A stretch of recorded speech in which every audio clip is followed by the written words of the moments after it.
Welcome to the League of Legends Champion Spotlight, featuring LeBlanc, the Deceiver. Our special guest is Coronac, her main designer.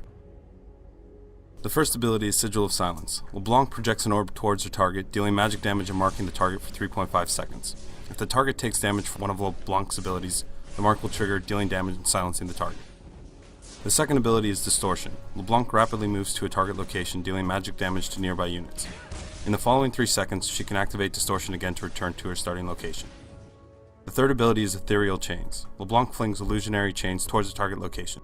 If it hits an enemy unit, it will deal initial magic damage and slow their movement speed by 25%. If the target remains shackled for 2 seconds, the target takes additional magic damage and is unable to move. Her ultimate is Mimic. LeBlanc can cast the previous spell she cast. The Mimic spell deals significantly increased damage and is on a 30-second cooldown. Properly choosing which spell to mimic will separate the great LeBlancs from the good. Her passive is Mirror Image. When LeBlanc is brought below 40% health, she instantly becomes stealth for half a second. When the stealth fades, she creates a mirror image that deals no damage and lasts for up to 8 seconds. Mirror Image is only about deception and not damage like Hallucinate. It is intended to fit thematically while not disrupting your combat rhythm. LeBlanc has changed quite a bit in her development. Cognizant that we were releasing 3 AP casters in a row, we wanted them to serve significantly different roles from one another. Initially, we experimented with a tank concept for the character, but ultimately that felt more fitting for Swain, as we wanted LeBlanc to be a high energy and high skill cap character. The second kit for LeBlanc focused around movement and distance manipulation. It was at this point we decided Distortion provided very powerful gameplay and that Mimic was created. Once we had those 2 abilities we really liked, we created Sigil of Silence and Ethereal Chains with 2 goals in mind. Create compelling choices to mimic, and make sure both of the spells made the use of Distortion more predictable to fight against, and give LeBlanc strong incentive to not just save Distortion to escape. I take standard caster runes, magic penetration, mana regeneration per level, flat cooldown reduction, and flat health. My masteries are also typical, 9-0-21 with ignite and improved flash. If you take a solo lane, you don't have a lot of power very early on, so you shouldn't try to harass too much. However, her attack animation is excellent, so it should be fairly easy to consistently last hit minions. Start aggression at level 5, cast Sigil of Silence and then Distortion to trigger the mark, immediately casting Ethereal Chains and Ignite. Once you've nurtured the root, Sigil of Silence will be available to finish off your target. Maxing Sigil of Silence gives you the best guaranteed damage output. I harass Misfortune by jumping into range with Distortion and an immediate Sigil Mimic combo. When Mimic cools, it allows me an easy kill.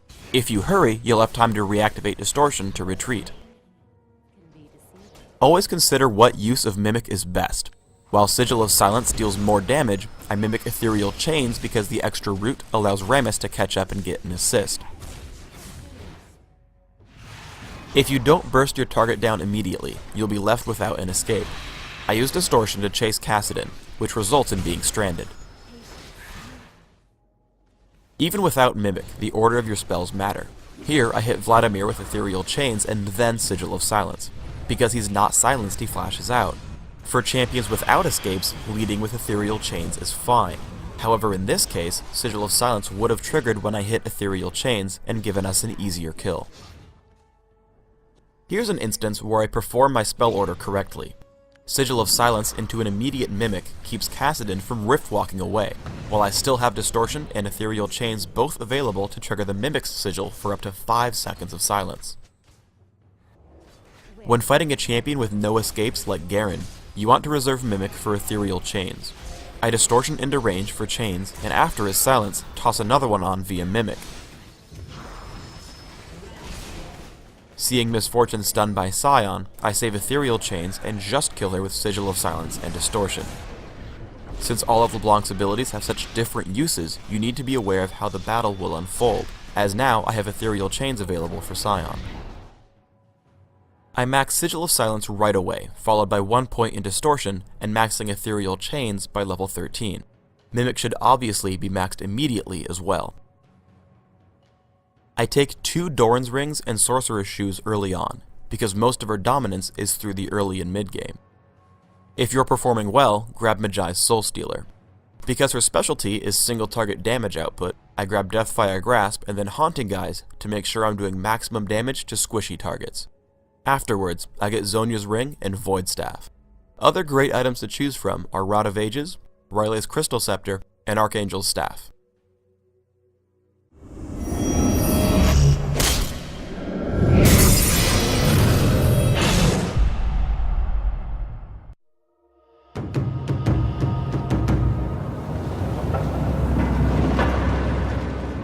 Merci d'avoir regardé le focus sur LeBlanc. If you can play her correctly, you'll get great results. Trust me.